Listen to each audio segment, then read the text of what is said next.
the Venn diagram, the show that explores the intersections of language, business, politics, technology, and culture. I'm your host, Michael Reed, managing editor of Multilingual Magazine, and I'm joined by the master of all of the technology behind this, Tucker Johnson. Thank you, Tucker, as always, for making me look good. Yeah, well, it's easier to make you look good than make me look good. So thank you for being an easy subject. Short, well, welcome to episode 2, Michael. Yep, we're doing this. I know, this right? is a thing now. This is a thing. It's an official thing. Right. Not just flying by the seat of our pants. We've got a whole chair. Well, let's not go that far. I'm still kind of flying by the seat of my pants here. All right, fair enough. But we've got a lot of agenda items today. Oh, mercy, don't we? Yeah, mercy, don't we? Let's see if I can get to those here. So, for those of you that don't know, the topics that we take from this podcast/livecast, we are doing this live via the Multilingual channel, which means if you're watching this live, then you can join us. You can join us in the chat, and all of your chat messages will be featured up here on screen. Please keep the comments respectful. We talk about very sensitive issues, very challenging geocultural and geopolitical issues.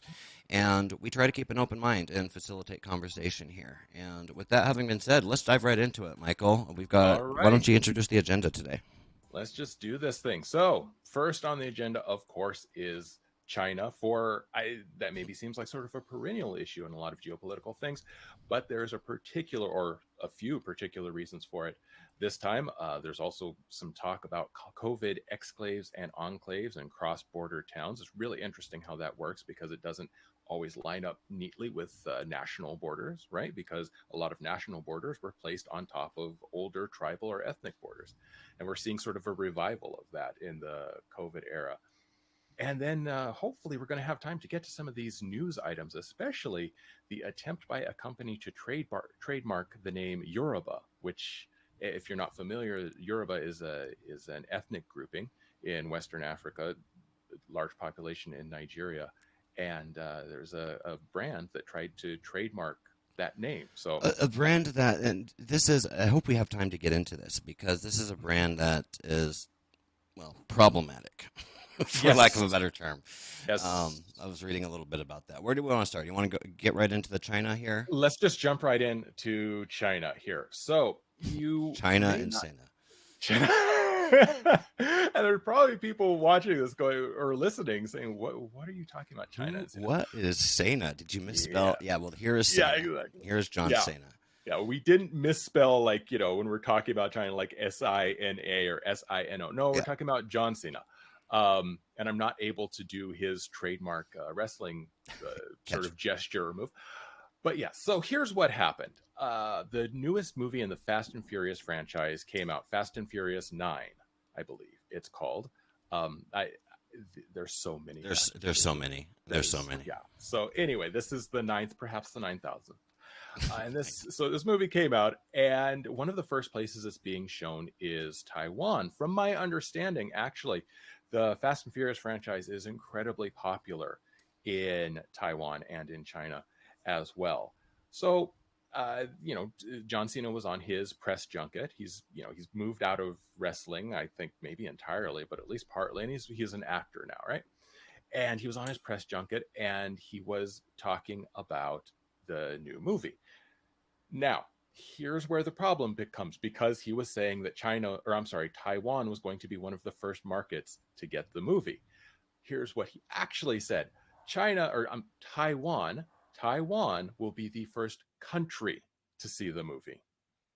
Now. Yeah. Okay. So what's wrong with that, Michael? Right.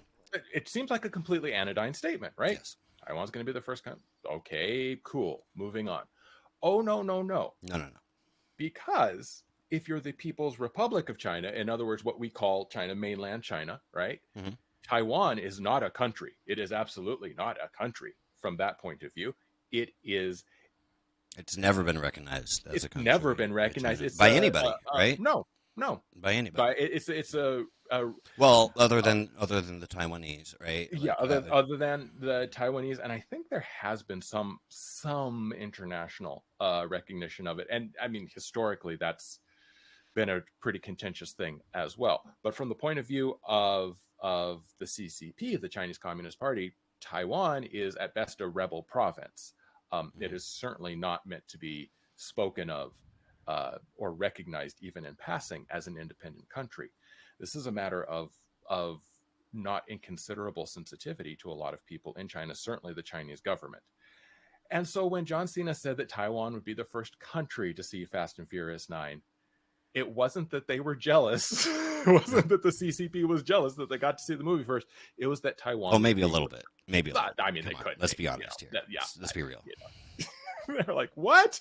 What? You get to see John Cena and The Rock before we do? No, it was the country remark. It was the country.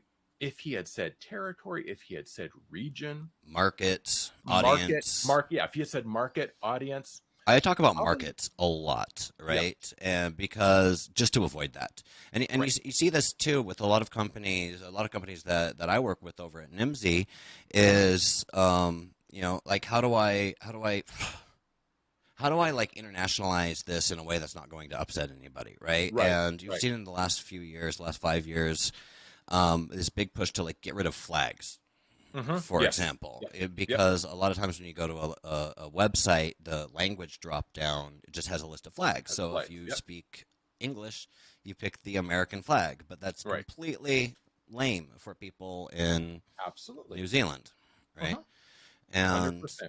So this is kind of related to that. I'm interested here because John Cena has a following in China.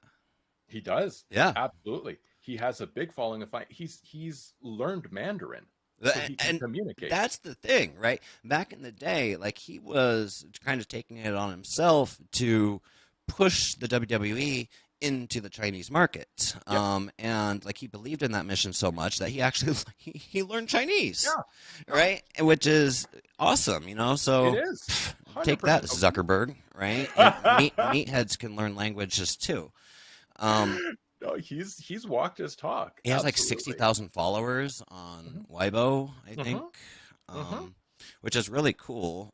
Sorry, I'm stealing your thunder here. Though. No. Keep going. People don't know what happened yet. Well, so what you said was it wasn't stealing my thunder at all. It was a perfect segue because what happened was, of course, the government of China got very upset that he referred to Taiwan as a country. So John Cena took to his Weibo account to apologize to China in Mandarin. And he only very obliquely referred to the incident that caused all the consternation, but he apologized in Mandarin about, offending, that he maybe spoke too quickly or spoke inelegantly. He didn't want to offend everybody. I think he says something about he loves China. Well, let's watch it, can we? Because I actually, before this broadcast, I actually went into here and found it. And it was hard because I couldn't. Hold on there, John. It was hard because I couldn't. Trying to find information on this, like trying to find information on anything these days. I went to a news article, and by the way, all of the links we're going to post in somewhere. So we have sources. We will post those. This is a new thing, so we're not really sure on the logistics yet. But where was I going with this? I don't know where I was going with this. All of the articles that I was reading is like, the links, the citations, the sources, like linked to other articles. And it became this circle of citations where it's like I eventually ended up back at an original article, and that I didn't. But, all right, without further ado here. 你好，中国，这是叫西娜。我必须说，现在，在《速度与激情》中，我做很多采访，很多。所以在一个采访，我有一个错误，所有人问我，如果我可以用中文，速度与激情主人给我很多资讯 information，所以很多采访，很多 information，我有一个错误，我必须说，现在就是很重要。我爱更尊重中国，更中国人。我很抱歉对我的错误，对不起，我很抱歉。你必须了解，我很爱，很尊重中国跟中国人。不好意思，再见。So that is, I don't speak Chinese. But hey, if you're watching this and you speak Chinese, whoa! Okay, autoplay. If you're watching this and you speak Chinese, then go ahead and leave a comment. Let us know what is he talking about, like specifically and stuff. I've read the translations though, and I've also read the articles that people are talking about John. Almost, the idea that it's like, oh, he was pressured into this. He was forced into this because Fast and the Furious gets a third of its revenue from the Chinese market. Right. At least, right? These are the statistics. They have a huge market over there. And I've been reading a lot of stuff that accuses him of, like the studio putting a gun to his head and saying, you better go grovel before the glorious Chinese people, right? And kind of taking the cynical approach to it.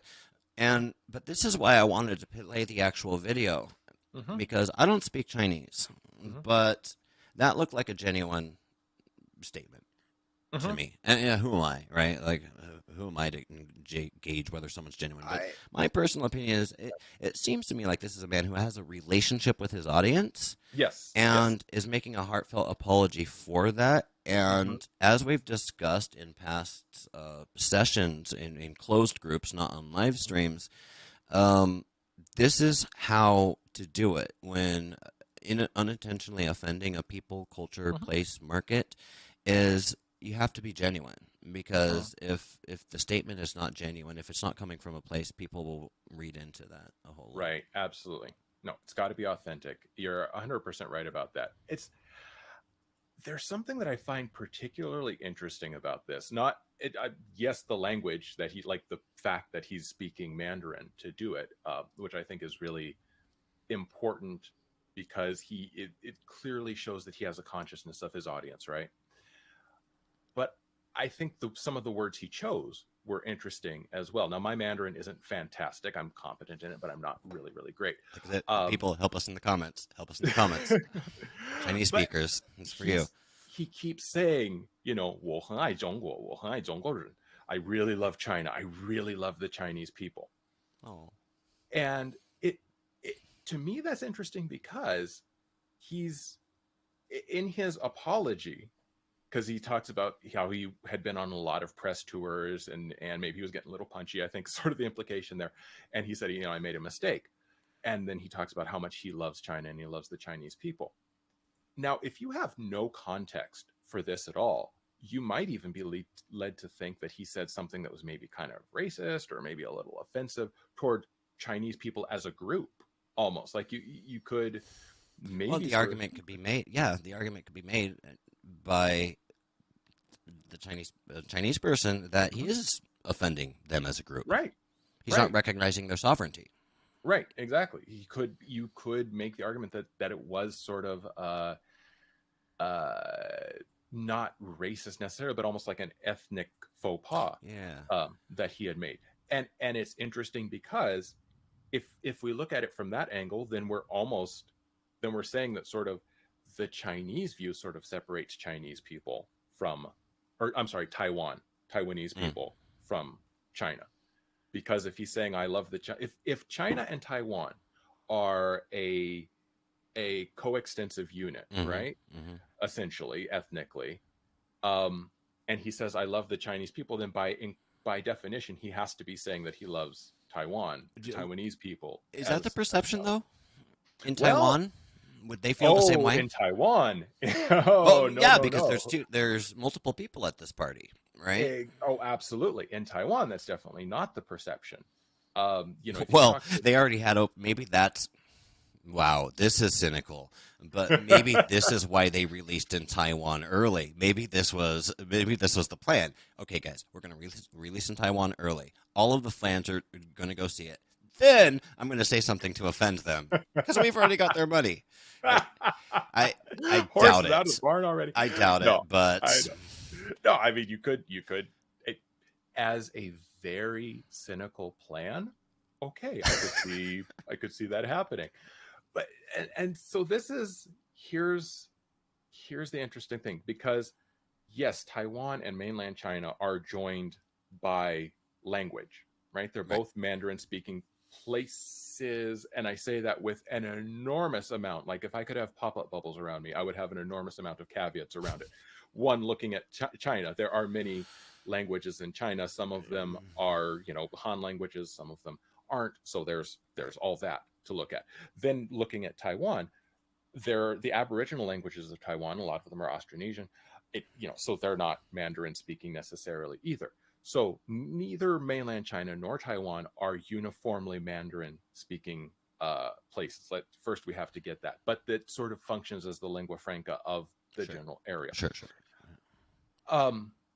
But in Taiwan, the view of Taiwan as an ethnically and occasionally linguistically, absolutely politically distinct entity holds a lot of power. And I'm not saying that in either place these views are 100%, it's not monolithic, of course, in either place. But I have talked to people from mainland China who are adamant that there is, it's sort of basically a recitation of the one China policy, that there is one China of which Taiwan is a part, no less a part of China than Rhode Island is a part of the United States, or Hawaii is a part of the United States. Maybe that's the better one. Hawaii, right? It's an island, different cultural background, but absolutely part of the United States. And then the Taiwanese view, which is that, yeah, not really so much. Yeah, there's we'll let you think that. Right. It's kind of this don't ask, don't tell, kind of weird situation going on over there.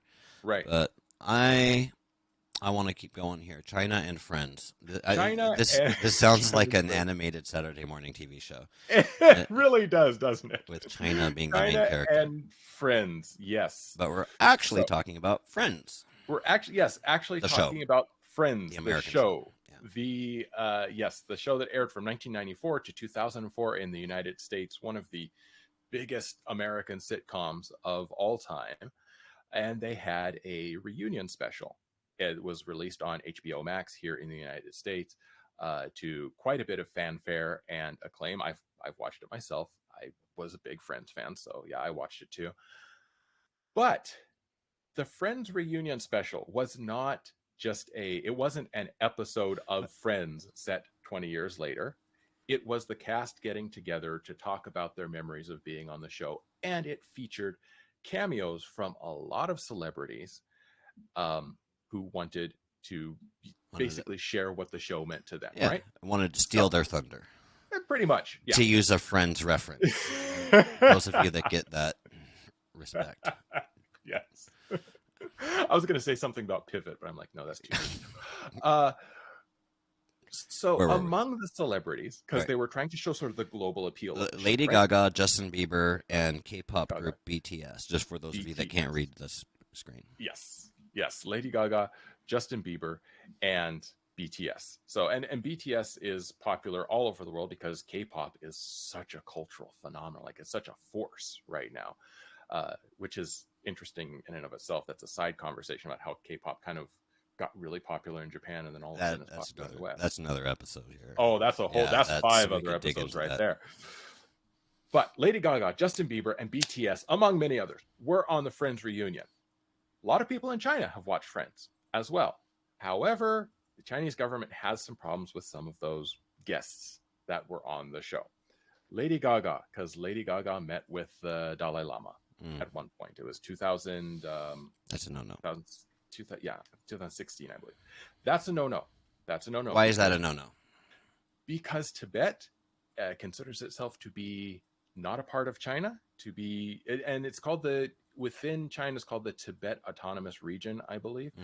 But Tibet considers itself an independent country. It does have, there is such a thing as a Tibetan language, Tibetan culture. It is ethnically, linguistically a distinct place. China considers it to be part of